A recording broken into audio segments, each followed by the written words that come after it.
Time now for the RV Podcast Interview of the Week. Interesting, entertaining, and helpful information about the RV lifestyle. Here's Mike with this week's interview. Uncertainty continues to abound as the nation copes with this unprecedented coronavirus crisis.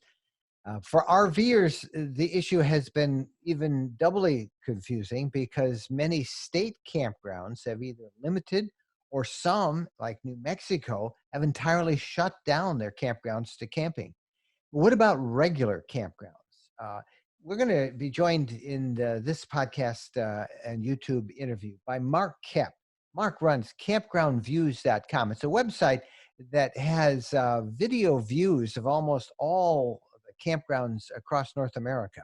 And Mark works very closely with hundreds of campground owners, and he has been in great touch with them during this coronavirus scare. So what effect does this have if you're thinking about an RV trip you have coming out? If you're living in an area that you would like to truly get away from to practice social distancing? We're going to talk about all of that stuff and some advice for those who have trips planned over the next several weeks. Should you go? Shouldn't you go? What about plans for this summer? I'm going to talk about all of this as we meet with Mark Koepp of campgroundviews.com. Well, joining us now from his RV in, I think you're in Arizona, are you not? Yeah, I'm in Mesa, Arizona right now. Is Mark Koepp, and from campgroundviews.com. And Mark, as we said at the top of this, this situation is fluid, is changing not just daily, but almost hourly. But at last check, one of the concerns that many RVers certainly have is what happens to their RV travel plans. We know now that a number of states have closed campgrounds. The worry, of course, is other campgrounds may follow suit. What are you hearing from other campgrounds that are part of your network?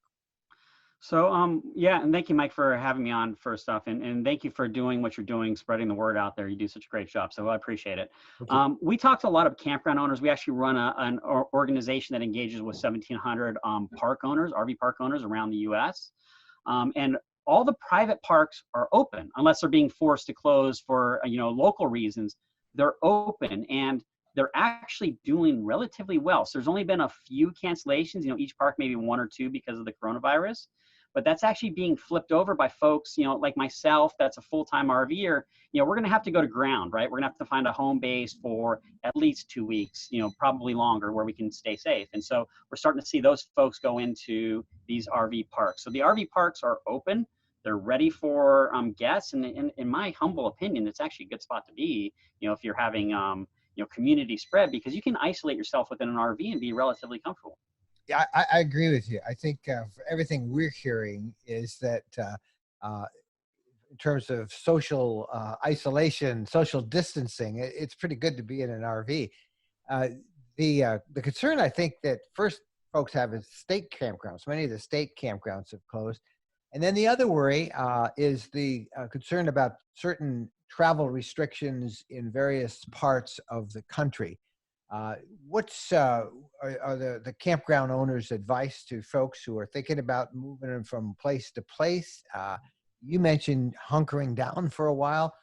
Give us some thoughts and some guidance that people can use in making. So I've been following this overall, I'll give you background, right? My business provides marketing services to campgrounds. So actually I have a professional duty to understand what's going to impact them from a marketing standpoint, getting guests into their park. So I've been following this virus for a while, actually since around December, and been watching it, with some concern, and the concern's obviously grown recently as it's kind of ramped up here in the US. But my real concern spiked when this last Wednesday, I traveled to Southern California from Arizona. I drove the 10, into the LA basin, and I arrived at the 10 and the 210 at 4 p.m. on a Wednesday afternoon, which is normally rush hour traffic. I drove across the LA basin from San Bernardino to Ventura County at 70 miles an hour the entire way from 4 to 5:30 in the middle of the day on a Wednesday afternoon. The second I saw that, I realized that the real virus that we're facing is not the coronavirus, it's the fear virus. People have panicked. We're beyond the point of them potentially panicking. They panicked. They've reacted by staying home, isolating, not traveling. And so where that's going to have an impact is in the service economy. So we're already seeing the amusement parks are closed. Restaurants, you're going to start seeing restaurants shut down. You're going to see those type of businesses directly impacted. And so how do we adapt to that as RVers? We got to recognize that a lot of us RVers, we're kind of a just-in-time business, right? We don't have mass storage in our RV to store a month's worth of food supplies. So we tend to rely upon this just-in-time system. So as an RVer, and as a full-time RVer with a newborn baby, I might add, I need to look at this on a personal note and say, okay, what can I do to make sure that I'm secure over the next few weeks? And let's say everything is fine. Great, everything's fine. But let's assume everything is not fine. I need to plan accordingly. So what we're doing is we actually are hitting the road tomorrow, which would be Sunday, and we're going to go stay at my brother's place for the plan is 6 to 8 weeks. So we've got family close by. Got my nephews and nieces and nephews there, and it's a place that we can settle down and stay for that time period and actually supply ourselves with food for that duration. So in that same essence, what I'm talking to park owners about is that they can do the same thing for their guests. There's going to come a time let's assume this gets bad, right? Let's assume that it looks like Italy or Spain. Now it's an assumption. Let me throw air quotes. That's an assumption. I'm not saying it's going to happen. Let's assume it goes that route. Where's the best place for you to be with you and your wife, your family, and so forth? I would argue it's probably in an RV, and it's probably in one spot where you can be there for 6 to 8 weeks safely with the same group of people. Because what will happen is when it really starts to break out, people will pull into the RV park. They're going to need to self-isolate for 14 days to make sure they don't have the symptoms. Once that 14 days is up, you can be a closed community. Nobody has it in there, and you can start engaging with folks. But we're heading down that route. Unfortunately, it's kind of crazy, right? I mean, I listened to your live stream the other day, and it was like, yeah, you're right on the money with where this is going. And then just in 24 hours, we start finding out, and who knows what's going to happen by the time this goes live. But just in the last 24 hours, we had the administration announce that they're advising people to stop all non-necessary travel. That's a pretty big leap to go in 24 hours. It's going to be interesting to see what happens over the next few weeks. Well, what we can learn from other places that have done this is that there will be certain hotspots, and we're seeing them develop where there's just more people who have the disease than don't, and those are the areas that will be affected. Yep. That's why we're recording this a couple of days ahead of time, and we will probably do a revision and make sure everything's correct as we get it to go closer to the podcast date. But the situation, we cannot overemphasize, is very fluid and will be so for some time. But you raised some interesting things in that conversation we just had, Mark, about using an RV park as sort of a containment area for RVers.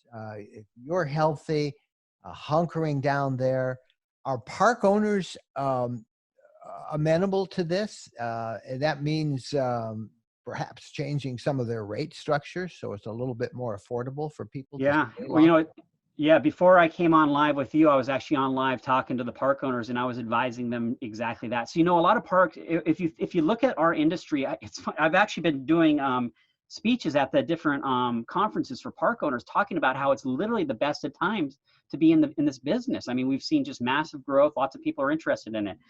Because of that, they've been using a lot of just-in-time pricing models. So dynamic pricing, variable pricing. They've been utilizing grid optimization. So you would experience this when you check into a park and you want to stay a day longer, and they say, sorry, somebody's coming into that site tomorrow, you need to be gone. I'm advising them to start being flexible, because we may come to a situation, in my case, I'm traveling from Phoenix to Southern California. In that travel, I have to stop overnight. So there's a chance I could stop overnight in a park, the plan to leave the next day, and between now and then, something changes that prevents me from being able to leave. And in that case, that park would hopefully be flexible enough to, fit me in a site, allow us to stay there. And so I'm talking to park owners now about that. And the reality is we actually operate and live and work in a very US-based business. And park owners they're just like you and I. A lot of park owners are actually RVers too. So they get it, and they're actually thinking ahead. And it's interesting when you talk to RVers in general, especially full-time RVers, they're independent, free-spirited. We're all kind of like, And I think a lot of people are the same mindset I was, which was, this was a joke, right? This was way overblown. But clearly it's gone beyond just being a joke and overblown, and it's real now. Whether or not the virus is real or not, the fear is real and the panic's real, and so we need to respond accordingly. So park owners are really open to it. In addition to that, and let me add also, if this follows the Chinese route, we're looking for 6 to 8 weeks, right? And then it's going to start to dissipate. Beyond that, that's really when the camping season begins. So personally, I wouldn't start canceling my July trips. You know, I would still keep those in the air. But what I'm advising park owners to do is be flexible with cancellations. Give people an option or a potential out so that they don't have to panic now about their future trips. They can kind of keep that in their bag for after this blows over. And I'll be honest with you, I'm hoping that we shut down for 2 weeks. In about 3 weeks, things start to come together. And by 6 weeks, we're kind of out of this. That's my honest hope. And we'll see where we go. Well, of course, that is the best case scenario, but Yeah. there is no guarantee. I mean, no one could see any of this stuff coming. Now, you talked a little bit about RV parks being a great place to hunker down, and that would, I think, primarily apply to the full-timers. And of the 10 million RVers, maybe only 1 million are really true full-timers. So that leaves 9 million others, and I think half of them are emailing me. They're asking questions. We've got reservations here in 2 weeks, or we wanted to go here for 3 weeks. Should we go now? And I want to just stress, and then get your recommendation as well, is this may not be the time to make that decision. It may be a time to make that decision in a week or two as things become a little clearer.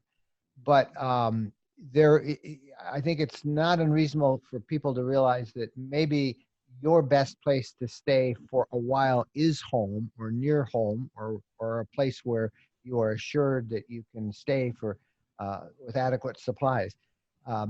Your thoughts on that? Yeah, a few things on that. So what I would encourage is, say you have a booking 2 weeks out. I would contact the parks that you have your bookings at and just say, hey, we're right now we're planning on continuing with this trip, but that may change because of situations outside of our control. What is your cancellation policy? What is your credit policy? I mean, if you're willing to do that trip 4 weeks from now versus 2 weeks from now, can you push it out a little bit? And another kind of side thing about that is a large number, especially full-time RVers, are, older Americans who may have pre-existing conditions, and everything we're being told is that this disease attacks them first. And my father's a perfect example. He is now 68 years old and he has COPD. And he's adventurous, outgoing. They're planning to leave this next week to drive to Missouri from California, back to Missouri to visit his wife's family. And he asked me, he's like, what do you think I should do? And I said, honestly, Dad, I would say go for it, but that's not what the professionals are saying. The professionals are saying that somebody who has COPD, is of your age, should stay home and not travel anywhere. So my advice to you, Dad, is stay home and do not travel anywhere. And let me caveat that by saying, I want you to travel because I want the businesses to do well. I want our economy to stay good. But at the same time, I need to take a step back, remove myself from this, remove my own personal financial reasons for making sure our industry stays good, and say, the reality is we can get through this if it's 4 to 6 weeks long. If we get a whole bunch of people who get sick at the same time and we see this mass, casualty style event, things would get really bad. So stay safe, stay healthy. I would recommend that you do stay home at least over the next 2 weeks, see where this thing goes, and then plan for that. And again, as we discussed, this could all change between our recording of this and Wednesday. This could change pretty rapidly. So stay informed. Watch out for the crazy news, the news that says everything's burning down and we're all going to die. Start paying attention to the folks who are being a little bit more legit on this, and use some common sense. And of course, the irony is this is the other email I'm getting is, hey, I got 2 or 3 weeks off work and school. We want to go RVing. And I'll add, so it was funny because I drove back from California yesterday, and there was actually a lot of, because if you drive the 10 coming from California towards Arizona, you've got Glamis and a lot of off-roading areas. And there was a lot of folks with their motorcycles and their rigs and all their stuff. And I noticed in the back of their truck, they had extra water, extra supplies. Honestly, I think that's what they're doing. They're like, hell, if the world's coming to an end, let's go have a giant party in the desert and spend a few weeks out there. And I think you'll see a lot of folks that have that capability, the boondocking experience, go to those. I mean, why not? If you're in the middle of the desert, you're not going to get sick from anybody, and you're also away from any sort of panic stuff. It's not a bad idea to do. I've had a lot of people say, "Hey, we're going to go boondocking to social distancing." My suggestion, though, is be prepared. Take extra water. Take a lot of extra food, and don't go out there with your normal supplies because we don't know what it's going to be. Well, Yeah. Bottom line is, I guess we want to just tell people, hang tight. This is working its way out. There are no hard and firm answers. You've got to make a decision based on your interest. But for the folks that you work with most, the 1,700 RV parks around the country, they're willing to work with RVers. Most of them are all open. And, while there might be a little bit of uncertainty in the next immediate week or so, after that, the big hope is that it's going to work out better. Yeah. If I had, and I have plans for this July and August for travel. I'm not canceling those. I mean, again, find out what your cancellation policies are. Keep that in the back of your mind. If we get to July and we're still dealing with this, honestly, we're not going to be worrying about RVing. We're going to be worrying about, the zombie apocalypse by then. And so it's a different conversation altogether. I'll be standing here with a stake and a pitchfork getting ready for, invaders or something like that. Yeah, that is true. That's exactly that. Mark Koepp has been our guest. Campgroundviews.com is his website.